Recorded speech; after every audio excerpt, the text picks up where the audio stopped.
Welcome students. RBSC board exam 2024 जो 7 मार्च से शुरू होने वाले हैं, माध्यमिक परीक्षा कक्षा 10th हिंदी सब्जेक्ट का ये मॉडल पेपर मैं आपके लिए लेकर के आया हूँ। बहुत ही महत्वपूर्ण मॉडल पेपर है। 80 नंबर का ये मॉडल पेपर होगा और आपको समय मिलेगा 3.25 घंटे का, जो आपके एग्जाम में समय रहता है माध्यमिक शिक्षा बोर्ड द्वारा तय किया गया है। तो उसके अनुसार आप कैसे अच्छे से सवाल अटेंड करके ज़्यादा नंबर प्राप्त कर सकते हैं, उसके बारे में पूरी वीडियो में बात करने वाले हैं। तो चैनल को जरूर सब्सक्राइब कर लीजिएगा और बेल आइकन दबा दीजिएगा, और इसके साथ वीडियो को लाइक और शेयर अपने दोस्तों से जरूर कीजिएगा। चलिए यहाँ पर ये तीसरा मॉडल पेपर आपके लिए मैं लेकर के आया हूँ। चलिए यहाँ पर शुरू करते हैं। 12 क्वेश्चंस आपको ऑब्जेक्टिव टाइप यानी छोटे 1 नंबर वाले वस्तुनिष्ठ मिलने वाले हैं। पहला है, कौन सा शब्द इक प्रत्यय से नहीं बना है? क्या पूछा? देखिए, नहीं पर विशेष ध्यान रखना है। नहीं बना है, यदि आप जल्दबाजी के अंदर पहले इक प्रत्यय का ध्यान रखेंगे या मानसिक में भी एक है तो इसको सही कर देंगे, तो ऐसा नहीं है। नहीं पर विशेष ध्यान रखें। नहीं बना पूछा है। देविक में भी इक प्रत्यय है, कठिन में इक प्रत्यय नहीं है, नैतिक में भी इक प्रत्यय है, क्योंकि इसके लिए शब्द अलग से होना जरूरी है। तो कठिन खुद एक शब्द है, इसमें इक प्रत्यय नहीं है। इक प्रत्यय के पीछे क बसता, यहाँ न है, तो इसलिए स आपका सही जवाब हो जाएगा। अगला पूछा है, उल्लेख का सही से संधि विच्छेद क्या है? तो उल्लेख का सही संधि विच्छेद होता है भाई उत धन लेख। अ आपका सही जवाब है। अगला है, कवि का सोपन कैसा था? तो कवि का सोपन था भाई प्रेम से परिपूर्ण। तीसरे में भी आपका असही जवाब होगा, प्रेम से परिपूर्ण। अगला है, कवि ने बादल का मानवीकरण किस रूप में किया है? बादल को किस तरह से मनुष्य के रूप में उसने कहा है? तो बच्चे के रूप में बताया है। अ आपका यहाँ पर सही जवाब है। चौथे क्वेश्चन का भी अ हो जाएगा। पांचवा है, कवि ने बादल का, हाँ सॉरी हो गया, कवि ने बांस और बबूल किसे कहा है? यानी कवि ने किसको बांस और किसको बबूल कहा है? तो स्वयं को ही बांस और बबूल कहा है। पांचवें का आपका स सही जवाब है। अगला है, तार सप्तक का क्या अर्थ है? तो तार सप्तक का अर्थ है सरगम को ऊंचे स्वर में गाना। स आपका यहाँ सही जवाब होगा। लेखक ने असभ्यता की जननी किसे कहा है? तो असंस्कृति को असभ्यता की जननी कहा है। ब आपका यहाँ पर सही जवाब है। अगला क्वेश्चन है, निम्न में से कौन सा काव्य संग्रह यतीन्द्र मिश्र का नहीं है? यानी यतीन्द्र मिश्र ने इसमें से कौन सा काव्य संग्रह नहीं लिखा है? तो धूप के दान नहीं लिखा है, बाकी तीनों ही लिख रखे हैं। तो यहाँ पर आपका द सही जवाब हो जाएगा। यशपाल को जेल क्यों हुई थी? तो यशपाल ने क्या किया था भाई? क्रांतिकारी धारा से जुड़ गए थे, इसलिए उनको जेल हुई थी। क्रांतिकारी धारा से जुड़ने के कारण 9 में स सही जवाब हो जाएगा। 10वां क्वेश्चन है, निम्न में से कौन सा कहानी संग्रह स्वयं प्रकाश का नहीं है? स्वयं प्रकाश द्वारा लिखित कौन सा नहीं है? तो तर्क का तूफान। स आपका यहाँ पर सही जवाब है। अगला है, गंतोक का अर्थ क्या है? तो गंतोक का अर्थ होता है पहाड़। क्या होता है भाई? पहाड़ होता है। स आपका सही जवाब है। मैं क्यों लिखता हूँ पाठ की विधा क्या है? यानी मैं क्यों लिखता हूँ पाठ कैसा है? तो ये निबंधात्मक पाठ है। द आपका यहाँ पर सही जवाब है। तो इस तरह से आपको हिंदी के जो बोर्ड एग्जाम का पेपर होगा 10th का, इस तरह से छाननी बना करके आपको सभी जो ऑब्जेक्टिव टाइप क्वेश्चन है उसके जवाब लिखने हैं, जिससे परीक्षक को जांचने में आसानी रहेगी और वो आगे के पेपर में भी आपको अच्छे नंबर देगा। उसके बाद में यहाँ पर आपके 6 नंबर का आएगा रिक्त स्थान की पूर्ति करने से संबंधित सवाल। तो यहाँ देखिए, पर्वत, नदी, नगर, पक्षी, फूल आदि कौन सी संज्ञा के उदाहरण है, ये पूछा है। तो ये जातिवाचक संज्ञा के हैं। ठीक है, इसके कौन सी हो जाएगी? जातिवाचक संज्ञा हो जाएगी, क्योंकि पक्षी किसी का नाम नहीं है। नाम होता तो व्यक्तिवाचक हो जाती। पक्षी का मतलब सभी पक्षी आ जाएंगे, नगर का मतलब सभी नगर आ जाएंगे। ठीक है, नदी का मतलब सभी नदियां आ जाएगी, गंगा यमुना सारी। तो जातिवाचक संज्ञा हो जाएगी। यहाँ पर आपका सही जवाब है। अगला है, जो सर्वनाम निकटस्थ अथवा दूरस्थ व्यक्ति या पदार्थ की ओर संकेत करते हैं उन्हें निश्चयवाचक सर्वनाम कहते हैं। तो यहाँ पर खाली जगह में आपको लिखना है निश्चित। कैसी वस्तु के सामने? निश्चित। ठीक है, यहाँ पर आपका सही जवाब है निश्चित। जो सर्वनाम निकटस्थ अथवा दूरस्थ व्यक्ति या पदार्थ की ओर निश्चित संकेत करते हैं यानी फिक्स करते हैं, उसको निश्चयवाचक सर्वनाम कहते हैं। तो आपका यहाँ पर खाली जगह में निश्चित भरना है। अगला है, रमेश पुस्तक पढ़ता है, वाक्य में कैसी क्रिया है? रमेश क्या कर रहा है भाई? पुस्तक को पढ़ रहा है। तो पुस्तक यहाँ पर कर्म है, इसलिए इसका नाम हो जाएगा सकर्मक क्रिया। क्या है? पढ़ना, वो पढ़ रहा है और उसके अंदर कर्म भी मौजूद है पुस्तक, तो सकर्मक क्रिया हो जाएगी। ठीक है, अगला पूछा है, वे प्रत्यय जो धातु अथवा क्रिया के अंत में लगकर नए शब्दों की रचना करते हैं। धातु के अंत में लगते हैं, ठीक है, धातु या क्रिया, तो वो कृत प्रत्यय कहलाते हैं। क्या कहलाते हैं भाई? कृत प्रत्यय। और यदि शब्द के अंत में लगते तो वह तद्धित प्रत्यय कहलाते। ठीक है, तो धातु या क्रिया के अर्थ में लगते हैं उसको कृत, या आप कृदंत भी कहीं कहीं लिखा हुआ पढ़ते हैं, तो दोनों ही सही है, कृत या कृदंत प्रत्यय। ठीक है, यहाँ पर आपका सही जवाब हो जाएगा। अगला है व्यंजन का स्वर से या व्यंजन से योग होने पर कौन सी संधि होती है? तो व्यंजन संधि होती है, ठीक है। जहां पर भी एक तरफ भी व्यंजन आ जाए वहां व्यंजन संधि हो जाएगी। अगला है वे प्रत्यय जो धातु या क्रिया के अंत में लगकर नए शब्दों की रचना करते हैं क्या कहलाते हैं भाई? प्रत्यय कहलाते हैं, ठीक है। वे शब्द जो धातु या क्रिया के अंत में लगते हैं प्रत्यय कहलाते हैं, ठीक है। आपको यहाँ पर लिखना है, ठीक है। यहाँ पर ये इसमें प्रत्यय लिखा हुआ है तो तद्धित प्रत्यय कहलाते हैं, आपको लिखना है, क्या लिखना है? तद्धित प्रत्यय कहलाते हैं, ठीक है। कृत प्रत्यय जो धातु या क्रिया के अंत में, अच्छा सेम टू सेम आ गया क्या?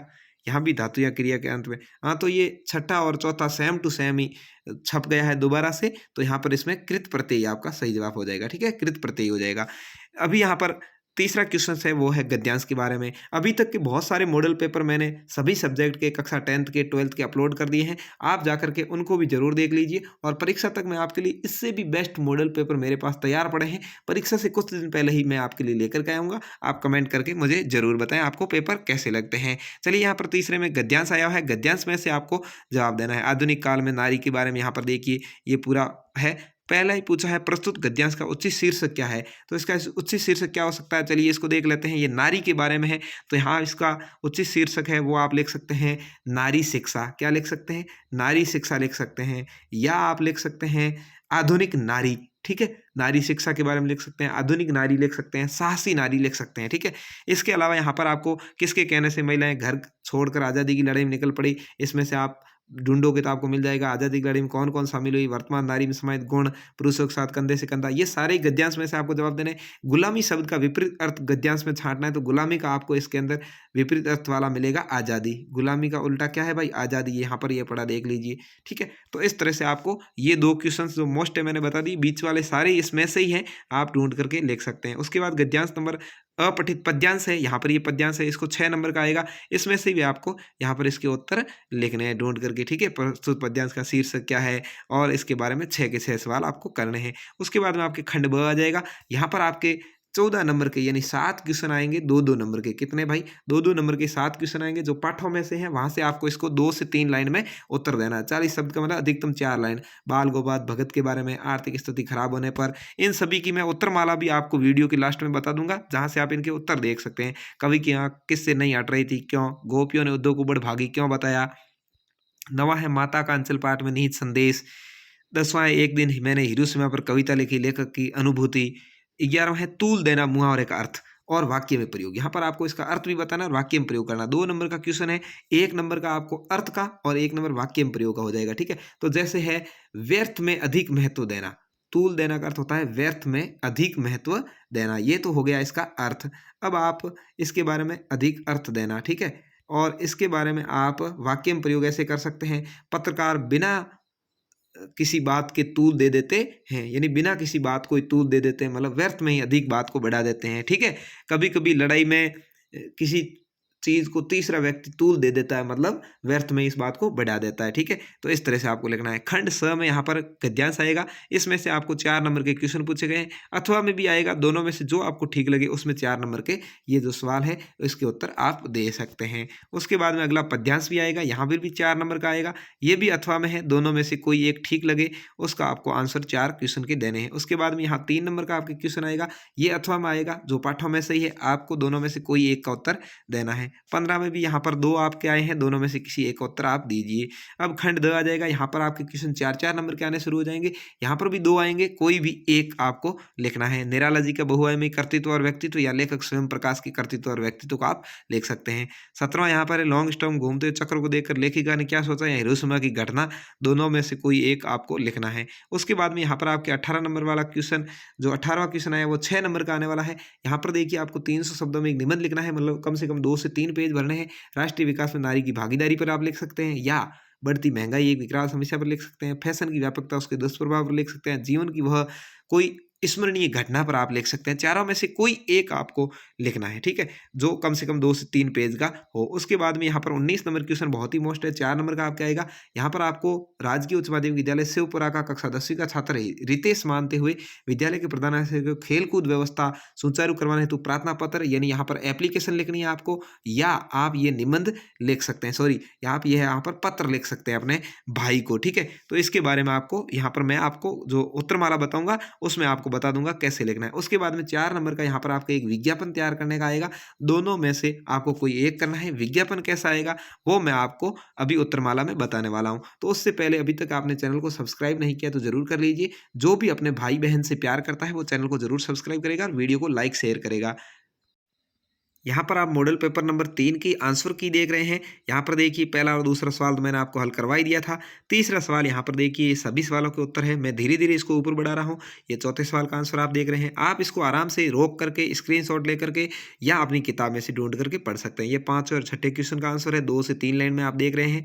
यहाँ 7 number question, 8 number, 9 number, 10 number, ये सभी ये 11वां तूल देने वाला मैंने आपको समझाया था। व्यर्थ में अधिक महत्व देना। यहाँ पर वाक्य प्रयोग भी लिखा हुआ आप देख सकते हैं। फिर खंड स आएगा। अब यहाँ अथवा में है। 12वां क्वेश्चन है। ये ऊपर जो पूछा था उसके 4 आंसर और ये नीचे वाले के 4 आंसर, जो भी आपको ठीक लगे वो करना है।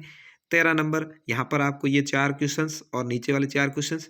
यदि मैं जो आपको पेपर सॉल्व कराऊँ वो यदि आप सारे के सारे अच्छे से पढ़ लेते हैं तो आप हिंदी में 80 में से 80 नंबर आराम से प्राप्त कर पाएंगे, क्योंकि इससे बाहर एक भी सवाल जाने वाला नहीं है। यहाँ पर 15 नंबर क्वेश्चन के आप दोनों ही सवाल देख सकते हैं। उसके बाद यहाँ 16 नंबर क्वेश्चन आपको दिख रहा है। उसके बाद यहाँ 17 नंबर क्वेश्चन की बात करेंगे। यहाँ पर आपको 17 नंबर क्वेश्चन के उत्तर देख रहे हैं। यहाँ पर 18वां देखिए, यहाँ निबंध है, नारी की भूमिका पर लिखा है इसने, ठीक है। और बाकी वाले निबंध है वो भी आप लिख सकते हैं, ठीक है। यहाँ पर ये समझा दिया है। एक निबंध आपको समझा दिया कैसे करना है। यहाँ देखिए जो आपको वो एप्लीकेशन लिखाई थी, सेवा में श्रीमान प्रधानाचार्य महोदय, राजकीय उच्च माध्यमिक विद्यालय शिवपुरा, स्कूल का नाम आया हुआ था। विषय क्या था, विद्यालय में खेलकूद व्यवस्था को सुचारू रूप में संबंध में। तो यहाँ पर आपको ये लिखने पर यहाँ आपको 1 नंबर इसका मिल जाएगा, ठीक है, और आधा नंबर इसका मिल जाएगा, ठीक है। 1.5 नंबर आप यहाँ पर प्राप्त कर लेंगे। उसके बाद आप यहाँ पर ये जो सब्जेक्ट है किसके बारे में लिखना है उसकी 4, 5, 7, 8 लाइनें लिखिए। उसके बाद नीचे आपको वापस ये लिखना है कि प्रार्थी आपका नाम और यहाँ पर दिनांक लिखनी है। इसका भी आपको 1 नंबर यानी 2 ढाई नंबर इसके मिल जाएंगे। 4 नंबर का ये क्वेश्चन होगा। अथवा मैं आपको यहाँ पर ये पत्र कैसे लिखते हैं वो भी सिखाया हुआ है। आपको जो भी ठीक लगे वो करना है। उसके बाद ये अंतिम क्वेश्चन था, उसके बारे में जो विज्ञापन था, यहाँ पर देखिए आप पर्यावरण सुरक्षा हमारी शान पर विज्ञापन था। और यहाँ पर था भारत खंडे संगीत संस्थान से संबंध महिला संगीत प्रशिक्षण केंद्र का विज्ञापन। तो इस तरह से आपको ये हमारा पेपर कैसा लगा कमेंट करके जरूर बताएं। चैनल को जरूर सब्सक्राइब करें, वीडियो लाइक शेयर करें। धन्यवाद। जय हिंद।